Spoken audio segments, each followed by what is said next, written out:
In this episode of Crystal Uncorked, I'm talking to my friend and such an inspiration, Mary Barbera. Mary is on a mission to turn autism around, and she is doing exactly that through her book, her training courses, and through speaking. It's all about spreading awareness. And so this is airing in April, which is Autism Awareness Month. And so I'm so honored that she was on the show. She shared a story of Elena, a little girl that she helped through her courses. And I can't wait for you to hear the story. It's so inspiring. I had full body chills. And we also peek behind her business because she's had this interesting progression of falling into the autism world and writing books and being this online marketer and winning awards, and just what she's done with her career is really amazing. The progression of it all is just very interesting to hear. So get comfortable as you listen to this conversation. But first, I'd like to share a little bit more about Mary. Dr. Mary Barbera fell into the autism world in 1999 when her firstborn son, Lucas, was diagnosed with autism. Over the past 2 decades, Mary transformed a confused and overwhelmed parent to a Board Certified Behavior Analyst and best-selling author. After earning a PhD, Mary launched her first online course in early 2015 and later built a membership program to help both parents and autism professionals. In her vlogs, podcasts, books, webinars, and online courses, Mary teaches her unique step-by-step system and method to help children with autism or signs of autism talk more while reducing or eliminating tantrums and other behavior problems. Mary's latest book, Turn Autism Around, was published in 2021 by Hay House and is helping parents and professionals start turning things around for young children with early signs of autism and older children with a diagnosis who are still struggling with talking, tantrums, eating, sleeping, and potty training. For more information, go to marybarbera.com. And like I said, very excited for this episode. Are you ready to open up and talk about all things business? I'm Crystal Vilkaitis, a curious entrepreneur who loves talking about business, especially over a glass of wine. I started Crystal Uncorked to share open and honest conversations about my journey and talk to other entrepreneurs about their experiences. We pull back the curtain and talk about the highs and the lows. Wine isn't required, but is recommended. This is Crystal Uncorked. Mary, welcome to Crystal Uncorked. I'm so excited you're here. I am excited to be here. I have listened to several of your podcast interviews. I've loved them. So it's a real pleasure to be here tonight. Well, that's something I want to say before we dive into our conversation is that you and I met at a Jeff Walker event, Launch Club. We joined his mastermind, and there was this Spokesperson of the Year award competition. And there were 10 finalists, and Mary and I were we were both finalists, as well as Una and Laura, who have been on the show. That's how we all met. And when we heard Mary was a finalist, we all were like, Mary's won. Like, we don't stand a chance. This is so Mary's. She has an amazing mission that I'm really excited to share and have her talk about today. But that's why, we just knew she would win. And sure enough, she did. But something I just want to say to you, Mary, we are in this mastermind now after meeting, and you are just so incredibly supportive in the group to everyone. And I feel so supported by you. Like you just mentioned, you've watched several episodes. When I was starting this show, you gave me a course to watch through Pat Flynn that totally helped me. You've just been, I feel like, in my corner, and I really, really appreciate your support. And I'm just so excited to have you on the show. Yeah, well, I feel the same way. I think we have, we as finalists went to a mastermind with Jeff Walker in Durango in 2018. I did win. So in addition to that mastermind, I also won a trip voucher. So I took 15 of us on a family cruise, which was amazing. And then we founded the Durango Six as 6 women that were in Durango together. And we've been meeting, we started off weekly, then bi-weekly, then now we just are every 2 to 3 months, but we have a very active little mastermind going, and I feel really supported, and all of our businesses have totally grown up, and all because of that competition, which was amazing. So yeah, It was I amazing. feel excited to be here to, share what I know to help your listeners. Exactly, which I'm so excited to do. And before we do it, Mary, what are you drinking? Okay, so I don't really drink much, and especially lately, and on a weeknight. We're recording this on a weeknight, so like I would never like open a bottle of wine because it would really literally go to waste. But since my last name is Barbera, I do get as gifts a lot of Barbera wine, and I do like red wine, and it is red wine, and it's a good wine. You can get it at some restaurants. I don't know, Crystal, have you ever tried Barbera wine? I love Barbera wine. Yeah, Yes. yeah. So it's great. And I love that. And so if I were opening something, if you were here in person, I would open up my Barbera wine and we would drink it. But I also, because I knew the theme was wine and Crystal uncorked, I got my little sippy cup, which is my wine glass sippy cup. Yes. And I have my unsweetened iced tea in there. So I didn't want to be a party pooper and just say I don't drink. So I came a little prepared with my wine theme.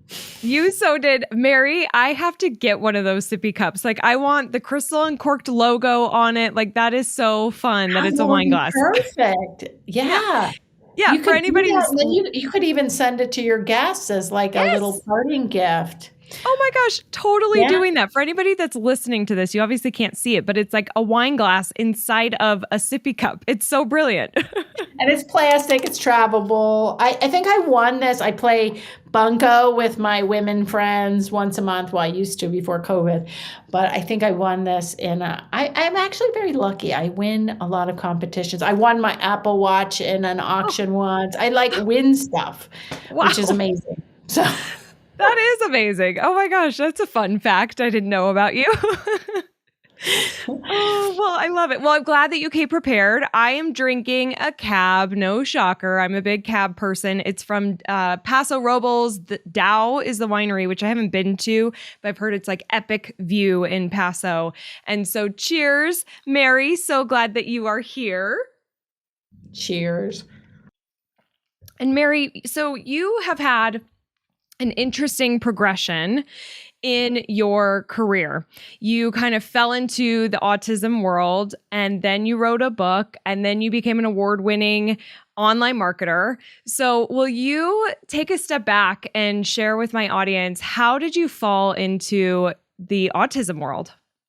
Right. So I became a registered nurse, and then I went for my master's degree right away because it was prepaid tuition at Penn, at the University of Penn, because I was working at the hospital attached to it. So I had a master's degree in nursing administration at the age of 25, and married a physician, Charlie, who I'm still married to, and I got pregnant. We moved back to my hometown when I was 9 months pregnant. I had 2 kids back to back, Lucas and then Spencer, 18 months later.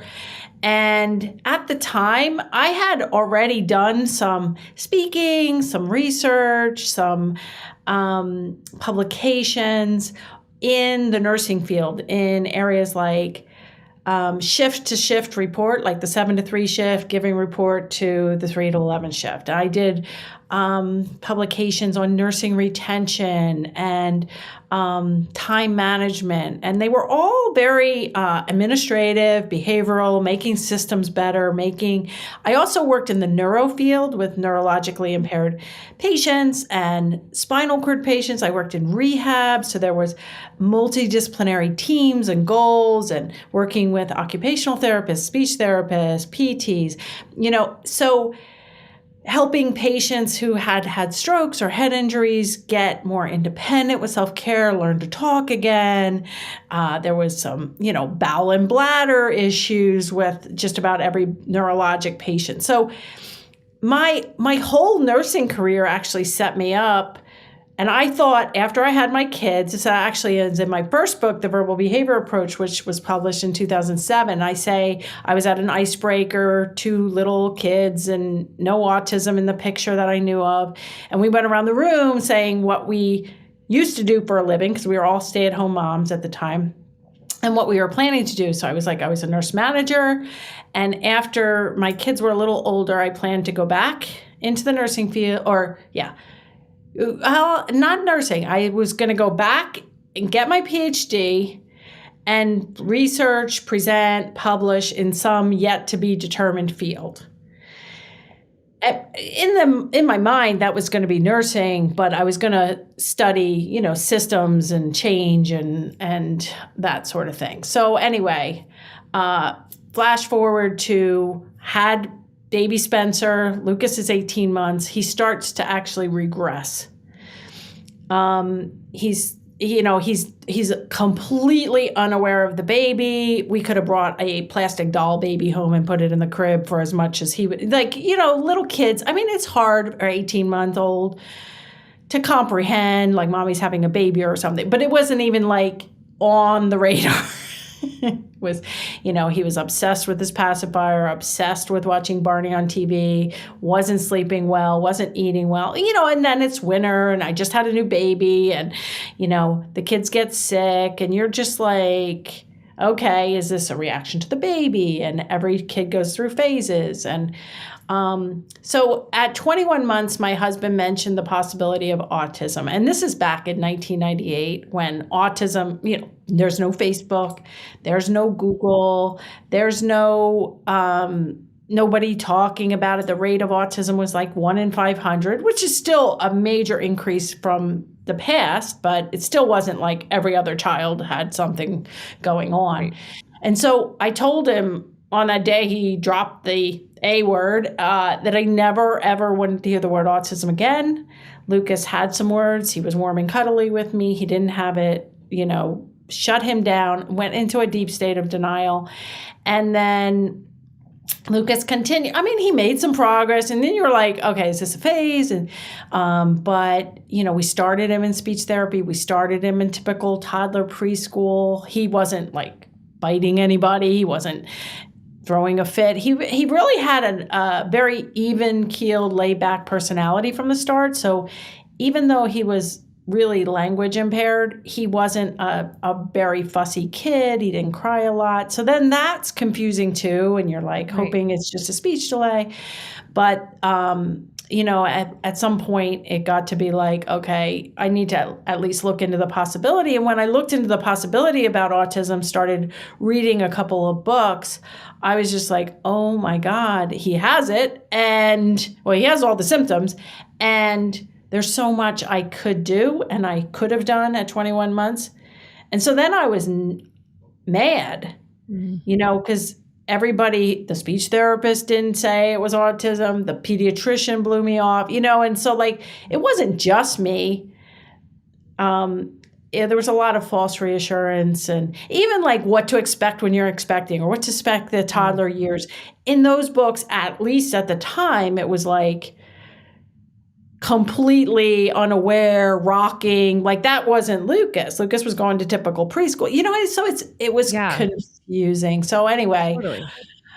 Once he was diagnosed, I had read about applied behavior analysis, which is the science of changing behavior. And really what I was doing in the nursing field was changing behavior, changing systems to make things better. So patients would get better care and nurses wouldn't leave and, they would be happier. So it was, even though I didn't know what ABA was until the late 90s, I was doing quote unquote ABA since the 80s, I mean, everybody, ABA is happening all around you.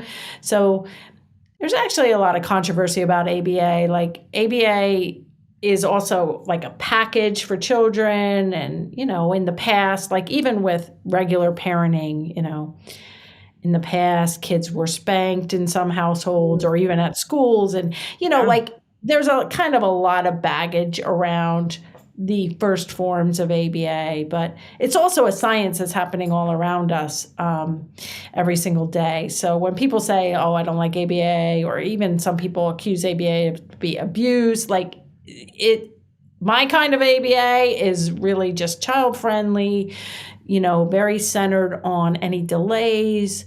Like even my new book's called Turn Autism Around, an action guide for parents of young children with early signs of autism. People go, well, what do you mean turn autism around? That's like a lifelong condition. It's like, we need to treat delays, because now the rate of autism is 1 in 42.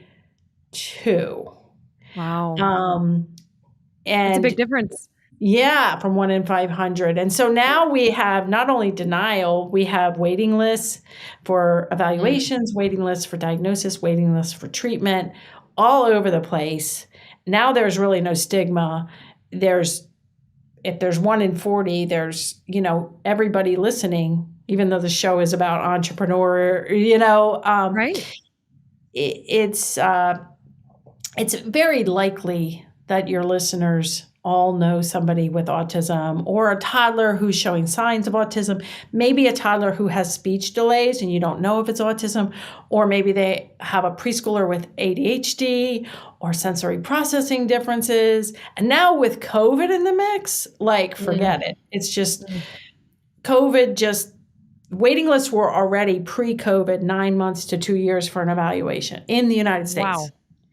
And now 9 months to 2 years. Yes, just for an evaluation. Jeez. And so people I missed the critical 1 year window because of my denial. But now we've got denial on top of waiting lists. And there's so much you can do, like in the neuro field and the nursing field. We used to say, the first year after a head injury, the first year after a stroke, it's the golden year. And the same thing with any kind of autism or any kind of neurologic impairment is, your brain is, they call it like more plastic, more pliable. You can make a lot of gains. So basically, I became a behavior analyst in 2003. So, started programming for Lucas. I didn't know what to do. We had to hire experts. And then after we hired experts, I'm like, oh my God, this is so scary. Like nobody knows what they're doing. This is frightening. And because of my background, like managing people, hiring, firing, systems things, helping people with head injuries learn to walk and talk and toilet train again. And I was just like, oh my gosh, this is such a mess. Yeah. And so I went back, became a behavior analyst, wrote my first book in 2007. It's in 15 languages now.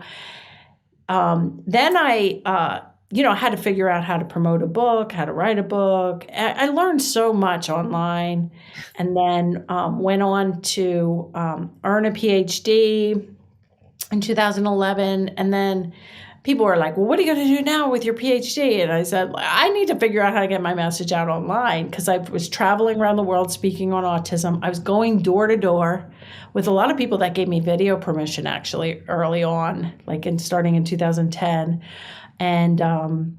And so I was like, I got to figure out how to get online. And so that's when I met you. I figured out first through Jeff Walker's book, and then made my way to LaunchCon and Launch Club. And so then I was like, okay, now I'm just selling online courses. I had no plans to write another book. And then I was in Durango for the second time at Jeff Walker's secret headquarters, and we just got talking, and I all of a sudden decided I'm going to write another book. And that was 2008. No, 18 is when we went, and 19 was when I got to go again. And in 2019, at the end, before COVID, I got the contract. And then this book, Turn Autism Around, came out last spring. It's already going to be in 5 or 6 languages. It's already sold thousands of copies. It was bestseller status in a number of categories on Amazon. So, we're just moving and grooving and helping parents and professionals online, and trying to get the word out about these easy, child-friendly techniques that really can improve language, decrease problem behaviors, teach pointing, imitation, all the things that could be autism, or might not be. It might be just a simple speech delay. It could be COVID isolation. It could be sensory process. It could be early signs of a learning disability or ADHD. And acting early is really key. It is. That's what I've learned through knowing you over these years, is acting early is so critical. But so they can learn all of that in the book, right? How to determine all of that. I mean, like, this is, if you know of anybody, if you have a kid, grandkid, there, to your point, I have family members that have autism. I have colleagues in the industry who granddaughter was diagnosed. Like, I feel like it is so much more present in today's society. And you bring up such an interesting point I hadn't thought about, like, COVID, being home, and not now. Is the wait list even longer now because of COVID? Like, that's terrifying. Yeah. I mean, and I remember this from your presentation. Like, weren't you on a wait list and you're like, I can't wait this long. Like, I need to act right away. And you really jumped into action, right? Mm-hmm. I mean, I had already waited over a year because of my denial. Right. But then once I was like, read a book and was like, oh my gosh, these are the symptoms and this is what I need to do. I need to get on this like yesterday. And then it's a panic. And at the time I waited a few months, and then a few more months of waiting for actual therapy to start. But it is just ridiculous. And what a lot of people happened during COVID for a lot of people is that they were on a waiting list, or they had just had their evaluation and they were like going to then get into the second waiting list for treatment, and everything shut down. Mm-hmm. So people that weren't even in the system didn't even get Zoom calls. It was like they were just in limbo. And one of the online participants found my course through like a Facebook ad or something. And she joined. She had a 2-year-old who just was diagnosed.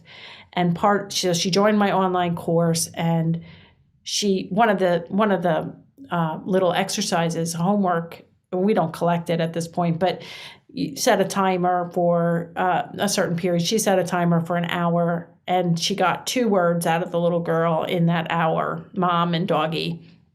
And she did the course. And then at the end of the course, I say, okay, do that language sample again. And she got, in 1 hour, in 33 days, so only a month of just the course, she went from 2 words to 180 words and phrases with contractions, prepositions, pronouns.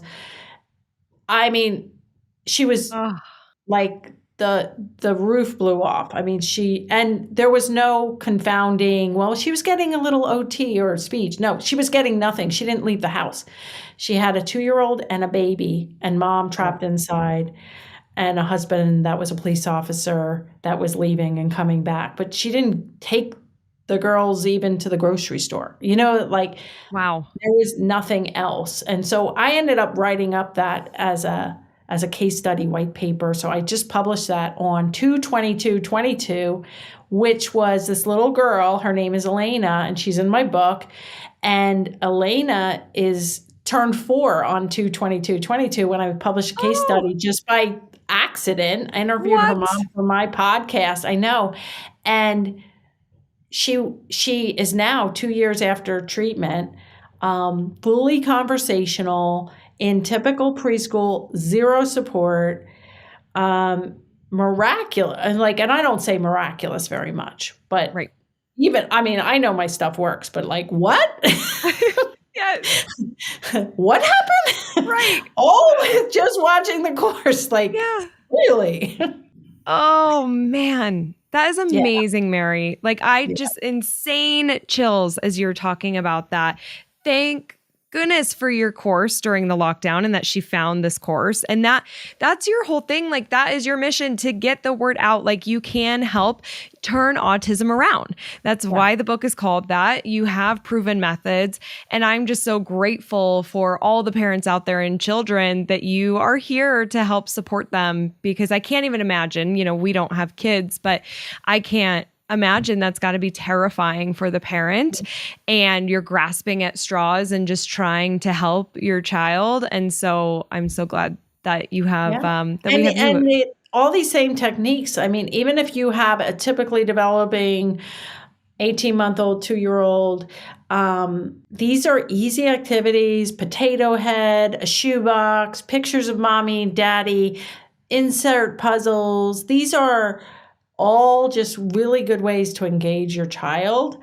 And so even if you don't think it's autism, and that's why, I really went back and forth about putting autism even in the title, because it turns off people. Right. They don't want to go there, like I didn't want to go there. But one of the first people I met with an autistic child, she's like, you need to figure out what they're doing to help kids with severe autism.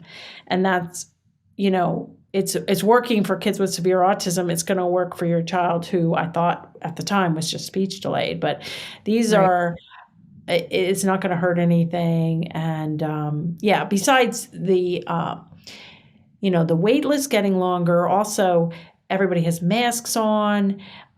Kids don't go to the grocery store. They don't go to story time at the library. They got locked out of daycare and preschool for a few months. And it is affecting their ability to separate from their parents, to, a lot of people are trying to work from home and trying to raise these little kids, and little kids need a lot of engagement. They don't need a lot of iPad time.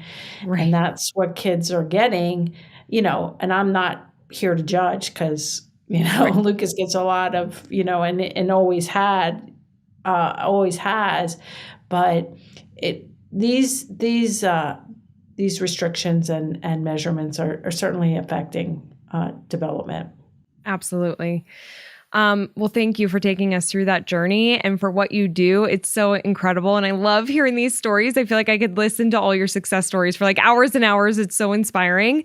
I want to shift gears a little bit and talk about your business and hear from you. So what are 3 key lessons or tips that really propelled you to get to your current level in terms of impact and or revenue? Yeah. So, I think 3 lessons. Let's see. First lesson is just get started with something. If you have, I had a desire to try to get my message out online. I mean, this is like 2010, 2011. Things were really not online, in terms of online courses and that sort of thing. But I think I just have always been like, if there's a way, I'm going to figure it out. So, joined a couple online or, things. I think I joined something with Brendan Bouchard, and that got me into, I didn't understand like a JV affiliate, but I ended up in Cherry Hill, New Jersey at some other guy that I thought was like best friends with Brendan, but he wasn't. And like, just, read Jeff Walker's book. I did that. And that was the best return on investment ever for a $15 book, and if he says, okay, do a seed launch, just get started, put one foot in front of the other. Doesn't have to be perfect. I know, James Wedmore, who is a pretty big entrepreneur. I remember I was at a conference and he was a speaker, but this was during the Q&A session or whatever. And it was just the coffee time. And somebody was asking him a question. I wasn't even my question. I was just hanging back, listening, gleaning any information. And he told this other woman, he's like, your avatar needs you. He's like, they do not have time to wait for you to build a yacht. You get into your rusty rowboat and you go out and you help them. They are going to be so happy to see you. Yes. So, I love that advice because, had I not gotten started with a desire to get online and then just putting one foot in front of the other, okay, podcast. I wanted to start a podcast. Well, I didn't even know if I wanted to, but I bought a course, Right. And then I sat on it for months. And then I was like, no, I really want to do a podcast, binge watch it, do it. So I think getting started, making investments, is important. There's so many like scams out there that you're just like, is this a scam? Is this, Right. but when you really do, like you, Crystal, or Jeff Walker, like, you guys are authentic. You're not slimy salespeople. And so, like, if you find authentic people, watch them, see what they're investing in, see how they, I love the question. Like, so number one is get started. And it doesn't have to be perfect. And Jeff Walker has a whole section of his book, a whole section of his course on the seed launch. I've created every product with a seed launch. Number two, I'd say not hire full time, but get contractors to help you as early as possible. And, when I joined Launch Club, I couldn't afford it. I had to put it on a credit card monthly, which made it even more expensive.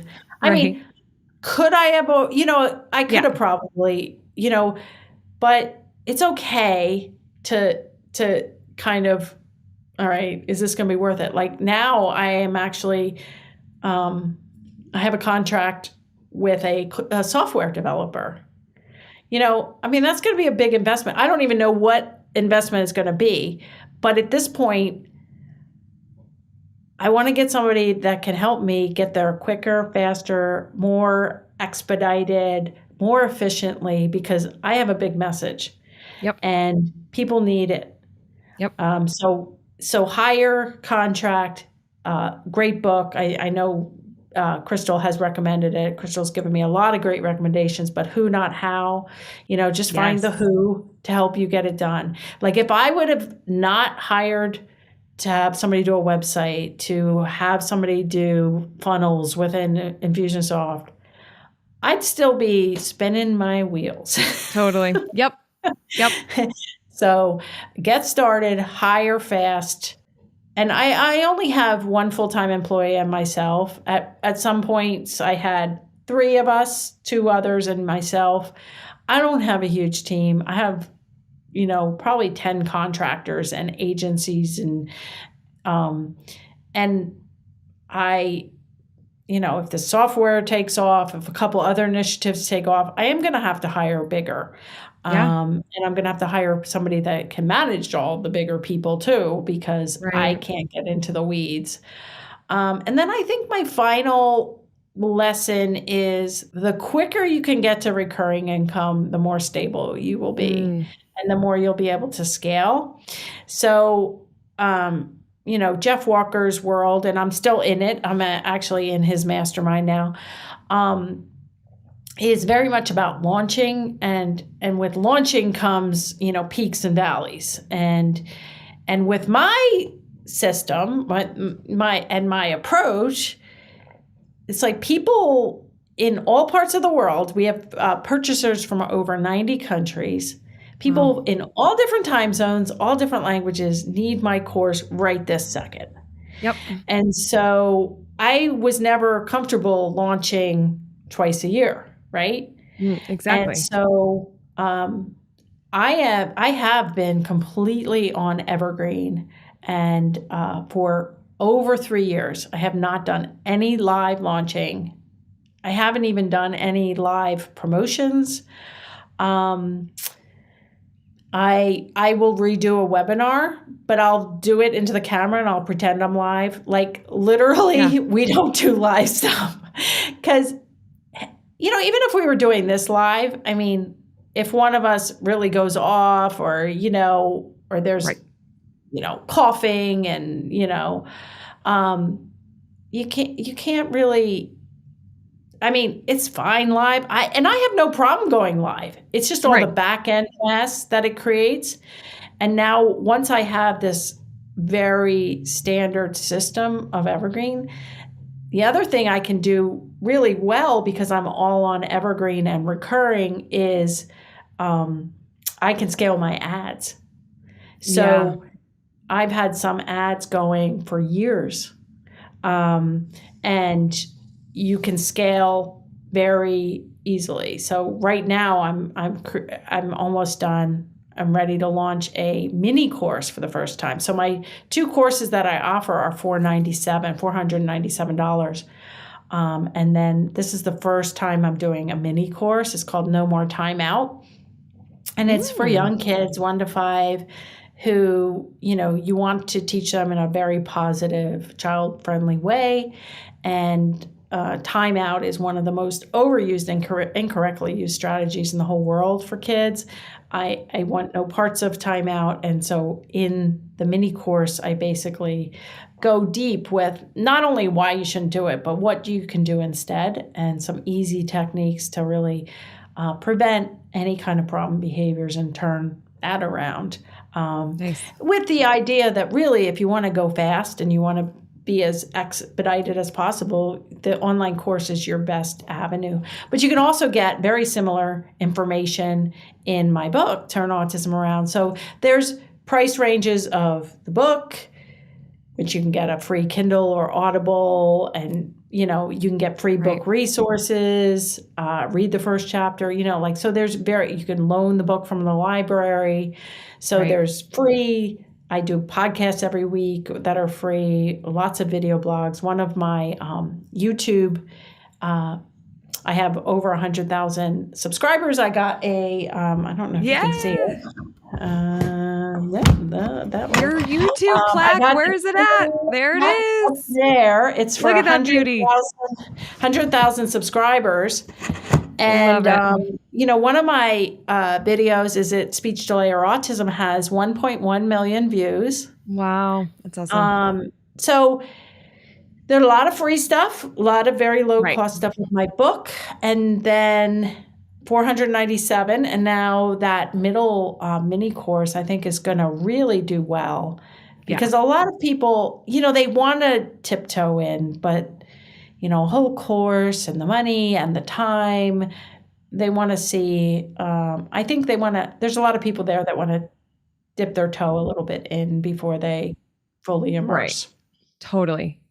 Well, Mary, I just want to add to a little bit of what you said, because these are like excellent points as far as like what's really helped you go next level. Like the getting started, I think, is the hardest part for people, right? Today I was looking at my to-do list. I'm like, how in the world am I getting this shit done? Like, oh my gosh. But you know what? You just start. You just get started. You do it, because then you'll start knocking things off. You get more clarity. So love that advice. Who Not How is like, you can't go at this alone. And especially for somebody like you who's got this big mission. Great advice. And then I mean, like the fact that you haven't done live launches, if anybody is listening to this who is in the internet marketing world, like it's a lot of fucking work to do a live launch. Like it's a lot of work. And sometimes you have failed launches and you're like, I was really counting on that revenue injection. Like, oh my gosh, what are we doing now? And you have to scramble. So the fact that you've set up your business to be kind of autopilot on evergreen, so same ads to this, you got the funnel going and it converts, like that's such a beautiful thing to get to. And it can take some testing and learning, but like, it's just such a beautiful thing. And for me, like, I'm a person who really likes comfort.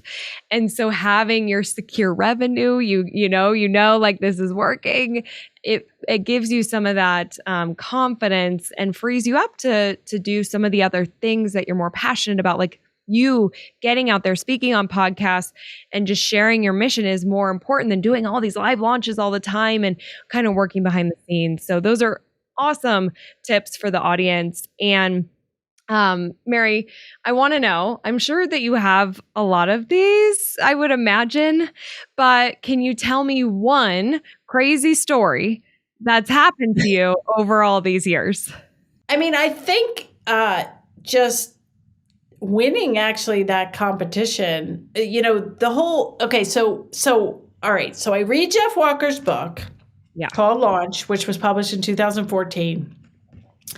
I was dabbling in, I had bought a little bit from Brendon Burchard, and I'm trying to piece it together. Like, how do you get online? And even back then it was like a little rough. So I read Jeff's book, flying to and from Germany, where I was speaking there. And I took 8 pages of notes, like page 27, the pre-launch email, and literally, and I got home from that trip and I'm like, okay, page 37, okay. And I had this, a little list of like 1,000 people or 2,000 people from my first book, like, and my website that, somebody said, you need a, download newsletter, and I start gimping along with that. And, so I send out the pre-launch, hey, I'm thinking about starting a course, and I had no idea what I was doing. And so it was like, I don't know if nobody's going to buy, 3 people are going to buy, 300 people are going to buy. About 50 people bought, and I made like $20,000-ish, and I got off to the races, right? So fast forward, and I didn't want to do a lifetime access because I literally didn't know what I was doing. And I was like, I don't even know if I'm going to like this. I don't know if it's going to work. So I just did like 60 or 90 days access. And then I was like, okay, that worked. Let me launch again. Okay, cohort 1, you can stay around. Be nice to cohort 2. And then by the time I got to like cohort 3, they were like begging me for the next course, like what to do with intermediate learners. And I'm like, oh God, that's going to take me forever to do. And I was like, okay, well, just pay me like $30 a month to stay while I create that. You can pay me another beta fee for creating that. Anyway, fast forward to 2016, and I get invited, we all got invited that were on Jeff Walker's list, to LaunchCon, the first LaunchCon. And I wasn't even a PLF owner, product launch formula. So I'm like, oh, it's going to be advanced launching, evergreen and all this stuff. And I was like, oh, this is perfect, right? So I go to LA by myself, and I'm like, okay, I'll get VIPs just because I'm going by myself. It's going to be awkward, So I show up and I'm like, I have no idea what this is going to be like. And there's 1,000 people there. And he's giving away a red Ferrari. Were you there? I wasn't. I was at the PLF that was after it when you were on the panel. Right. Yeah. Okay. So I go in and I'm like, wow, this is strange, right? It's strange. It's like, what are they giving away a car for, Yeah. And then it starts and everybody's like on their chairs and dancing. And I'm like, this guy's like a couple years older than me, dancing around the stage. And like, I was just like, I've been to autism conference, nursing conferences I used to speak at. Like, this was like, what? Yeah. And then they did the competition, which I think I was out of the room. Like, I didn't even know what was happening really. And then all of a sudden it's the competition, and it's 4-minute speeches on the stage with 10 of the finalists. And so I'm sitting there, and these people are talking about, different businesses, but I'm sitting there thinking, and they're giving away the Ferrari to the winner. And the speeches were good, but I was used to speaking on stages around the world to 1,000 people, 3,000 people. Like, I have a story, I've got, a thing. And I was like, oh man, I could totally be on this stage. Yep. Right.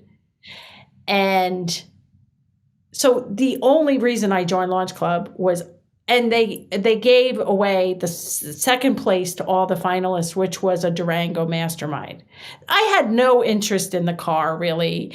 Right. That would have just been a pain to win a car in LA in this conference center. Like, I can't imagine the hassle. Exactly. But I thought if I could get on his stage, that would help me spread my word, right? Absolutely. If I could get on his radar, maybe that would work, right? Right. And I specifically joined Launch Club with the one intention to be on Jeff Walker's stage and to be a top 10 finalist for the following year.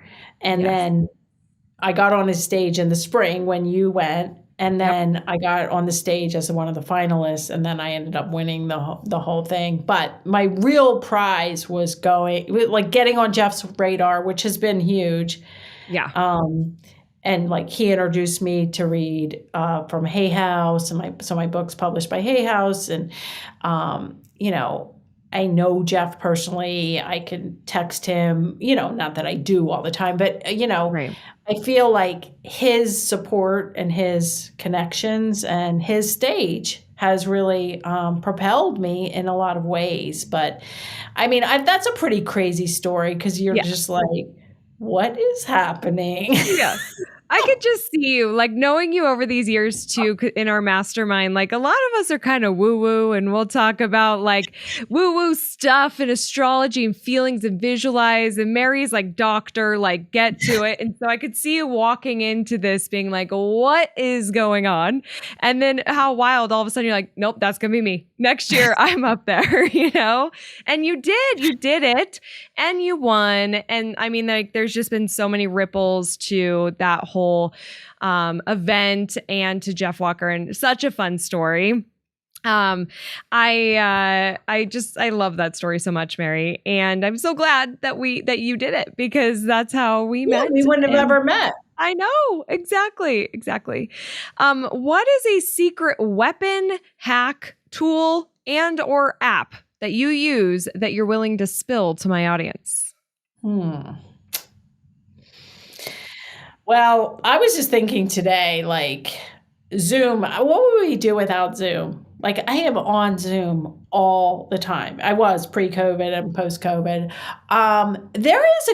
There's actually a good app. I believe it's an app. I'm not even 1,000% sure, but it's called Descript. Okay. Descript. Okay.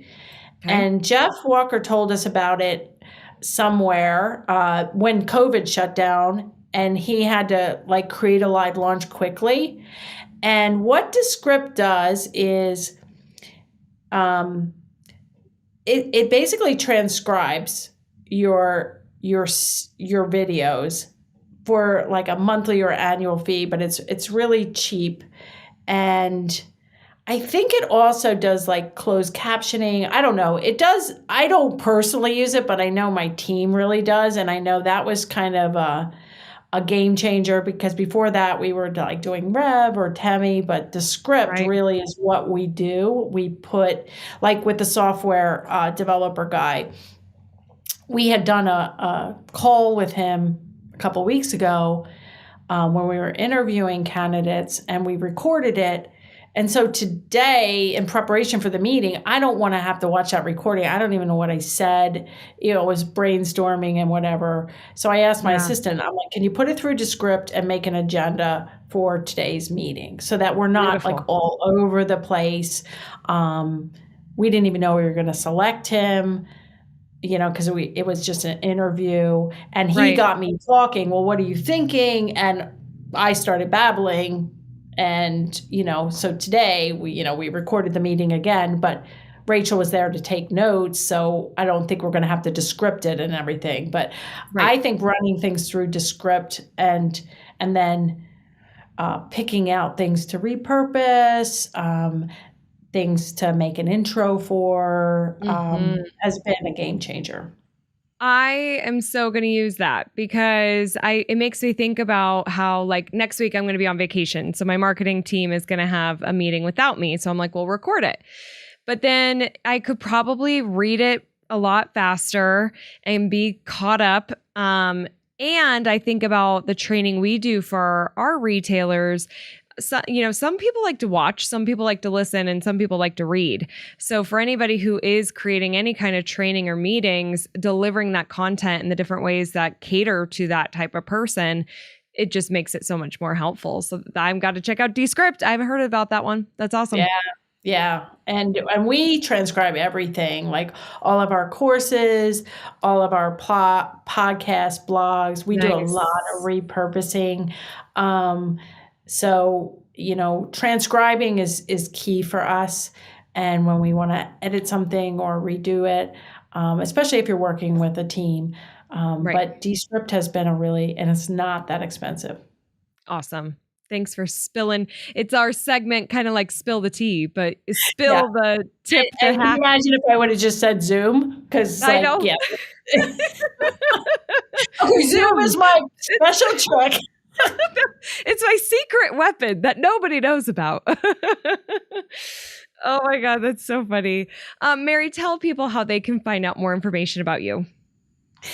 Yeah, so there's a couple ways. MaryBarbera.com is my main website, but you can always, if you're out running or driving and you're like, oh, what was that? Autism chick. Just search Mary Autism plus whatever topic you think you're concerned about. Is it speech delay or autism? Potty, sleep, eating, tantrums, biting, hitting. I've done stuff on all of it, advocacy. So just search Mary Autism plus your topic, and there's got to be some information that will pop up. But my website, marybarbera.com, will get you to everything. You could get free book resources. You could attend a free workshop and get into my funnel to join my online course. A lot of people have hacked it to try to figure out my evergreen system. It is pretty complex. I do have bucketing for parents versus professionals, young kids versus older kids. So over the years, we've created quite a system to serve as many people as possible. But really my main mission right now is to get to the parents of the younger kids, the earlier intervention professionals who that's the best time to turn things around. It's never too early or too late to intervene. So I don't want to, make people feel bad if they, like me, were in denial or it's taken them longer to get to the point. And the spectrum is really huge. So if you have a fully conversational child or you're an adult with autism, my stuff's probably not going to be for you. Although I have a podcast called Turn Autism Around, and I have interviewed 6 or 7 autistic adults who are, given just a great perspective. A few of the adults have kids on the spectrum, so they give that lens. One of the autistic individuals is also a behavior analyst like me. So we talk all about the controversy of ABA. So, I have stuff, but my courses are mostly for kids, regardless of their real age, who are functioning at a 1 to 5 year old level in terms of talking, tantrums, eating, sleeping, potty, those sorts of things. And I can really help move the needle for those kids. But the spectrum is very wide. My son, Lucas, is now 25. He still has moderate to severe autism. He needs lifelong care, 24/7 supervision.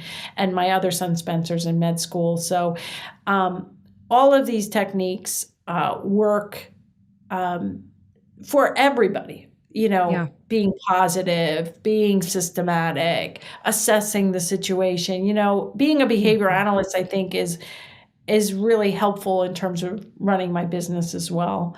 And, just not overreacting. Like, I rarely get really stressed. I can't remember the last time I cried, like years, and people are like, what? I'm like, yeah, I never cry. And I'm like, it's not to brag about it, but I just, I'm pretty even keeled. So it takes me a lot to get myself, overly stressed or overly excited. So, so just search me, find me, spread the word. It doesn't have to be autism. I hope it's not, because it's really easy to put these techniques in place for a child with a little speech delay and see all kind of progress. So better to learn the techniques and learn how to engage kids, whether you're a parent or grandparent or aunt or neighbor. Totally. Mary, this is a random question. Have you seen the Netflix series Love on the Spectrum? I love that. I love reality TV shows of all sorts, especially love ones. I just finished Love is Blind. I'm watching The Bachelor, Married at First Sight. Love all of that junk, which is another crazy story, because people are like, okay, you watch like a lot of reality TV and you have a PhD and you're on this serious mission. It's like, that is my guilty pleasure. So Amen. Love on the Spectrum, we'll watch both series, both seasons, and love it. Yeah, I do too. I highly recommend it. Mary, I had no idea you love love shows. I love love. I love all the love shows. When that came out, Dustin and I watched the first season together. We're both crying. It's done so well. And then season 2 came out when I was traveling, and I come back and he's like, oh, season 2 is out, but I already watched it all. I'm like, you binged it without me? What's wrong with you? I'm the one who loves the love shows. So, I mean, it really I really recommend that. It was beautifully done. But Mary, I thank you so much for your time, for sharing a peek behind the curtain at your business and just this open conversation. Thank you for what you're doing for the world. Let's turn autism around. And one last cheers to you, Mary. Cheers. Everyone, we will link to Mary as always. Go check her out or share this episode with anybody that you feel like would find it helpful. I'm sure that there is someone in your life that would. So be sure to hit that share button. And Mary, thank you again. Everyone, I will see you on the next See You. Bye-bye. All right, let's keep this conversation going. Join me on Instagram. I'm at Crystal Uncorked. And I need to tell you, thank you so much for listening to this show. It truly means the world to me. If you're enjoying Crystal Uncorked, don't forget to subscribe so you never miss an episode. Okay, I'll see you on the next See You. Cheers, friend.